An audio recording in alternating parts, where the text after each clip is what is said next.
Thank God for Elon Musk, because I think it's very important that we have somebody who's got a different set of values and views to the rest of the industry. So you think it's dying, the BBC?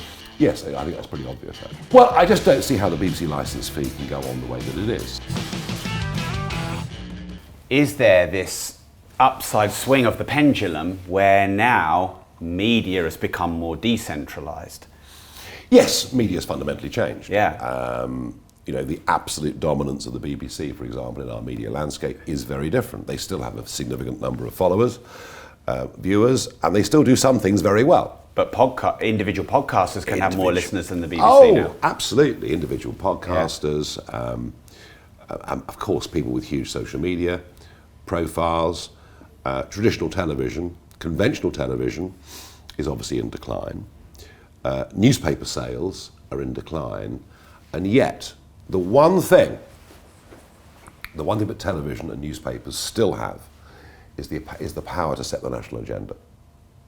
It's quite interesting, the power to set the national agenda. In terms of viewers and followers, that can go elsewhere. It's quite hard. An individual podcaster, as you do, you can bring to the audience knowledge. You can bring to the audience actually guidance. For example, I'd say if you're a small business watching this, open several bank accounts. Protect yourself. And not just with one banking group, because people think they're insured. No. So this is what individual podcasts can do. Things like that. What you can't do with an individual podcast is set a hair running on a national story that explodes.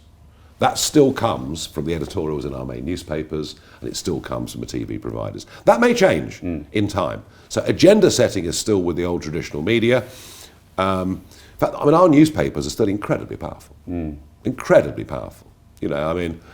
I broke this story with, obviously I do the GB News show, but I worked with my broadcast and the Telegraph, and the fact that so in a sense, the Telegraph were legitimising what I was saying to camera, and before you knew it, it was a global story. So there are big changes in media.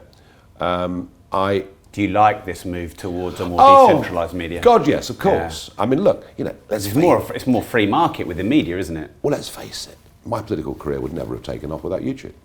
There I was in 2006-07, sitting in the European Parliament. I've been there 6 or 7 years. I couldn't get any publicity for the stuff I was doing. Nothing. BBC barely covered me. Suddenly, YouTube arrives. I get up in the Parliament and give one or two very constructive, helpful speeches. And it explodes. Yeah. And then suddenly, the BBC and the Times want to write about me because of what they've seen on social media. On a platform that you control, that you can monetize. Yeah. Well, I couldn't monetize it as an MEP, but I wouldn't have tried. I wouldn't have tried. That would have been wrong. But no. But for someone like myself, I can monetize YouTube as a creator. Oh, sure. Well, YouTube, and of course, thank God for Elon Musk, because I think it's very important that we have somebody in the social media space who's got a different set of values and views to the rest of the industry. Musk is providing a great counterbalance, and we'll see where Twitter goes. Yeah. So look, I've got 3.3 million followers across my social media platforms, which is by far the most of anybody that's been in elected politics in Britain. Media-wise, only Piers Morgan's got more, but I suspect a lot of that's because of his years in America. Yeah. So I've taken this. I've been an enthusiast for this right from day one. Direct messaging, a means of building up an audience, and you can kind of help each other. A lot of my stories, I do 7 o'clock GB News Monday to Thursday. Most of my stories come from my social media followers. Right. They just go to the website and say, "Have you seen this? Have you heard about that?" Yes. So you build, I think with these platforms, that you can build a relationship with people that you can't do in quite the same way with conventional media. So media decentralisation, there'll be a lot more change coming, I think, over the course of the next few years. Yeah. Some of the established groups won't survive. Like? Well, I just don't see how the BBC licence fee can go on the way that it is.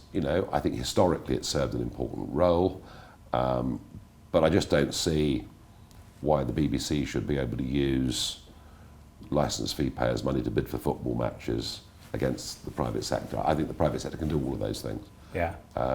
So I don't think the BBC will be there in the same shape that it is. So you think it's dying, the BBC? Yes, I think that's pretty obvious actually. And I think if you look at the average age, I mean, even the Today programme on Radio 4, you know, a very important radio programme, although I can't stand Nick Robinson. I had a bit of a barney the other day with him. You? I enjoyed it more than he did. But I mean, still a very big audience.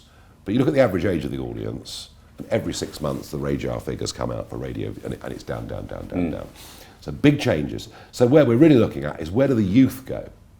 Where do the under 30s go to get their news, to form their opinions? That's the future of all of this. Yeah. And you know, TikTok at the moment, very much in the ascendancy. Very much in the ascendancy. But hey, this time next year, it could be something completely different. Yeah. You know, it really could. But at least that creates a capitalist type free market, fair competition environment whereby hopefully the best platforms that serve the people the most will rise to the top. Provided they're not censoring too much. You know, I currently feel that Facebook are censoring pretty heavily. Right. You know, what they would view as conservative content, which is why Musk coming into the market actually helps to free that up a little bit. Zuckerberg setting up Threads. Yeah. So I think that's a good thing. Sadly, the fight's off. Is it? Yeah, Zuckerberg's pulled out of the fight. He said Musk's not serious. I'm very disappointed about that. I would pay good money to watch that. Oh, I'd love to be there. I'd love to be there. I went to watch KSI, by the way, Bob. Did you? Yeah, down at the O2. Yeah. Again, amazing. A young audience, very engaged. Again, all through. So the whole new world out there. Yeah. I just had a fight. 1,800 people. I saw. I saw. Me and a little. I saw. Yeah. I won't take you on. Don't worry. Yeah. So there is big change, but we certainly need some. You know, ultimately, you know, money is vitally important in our lives. Having control over our own money and freedom, and that's under threat. And I've exposed that, and I'm going to go on doing so. Right. And we're going to get some big wins out of this. You watch. Hey, quick, before you go, if you want to watch the full, raw, uncut version of this episode in detail, no holds barred, you can watch it here. But before you go, make sure you like this video, subscribe to the channel, and turn the notification bell on.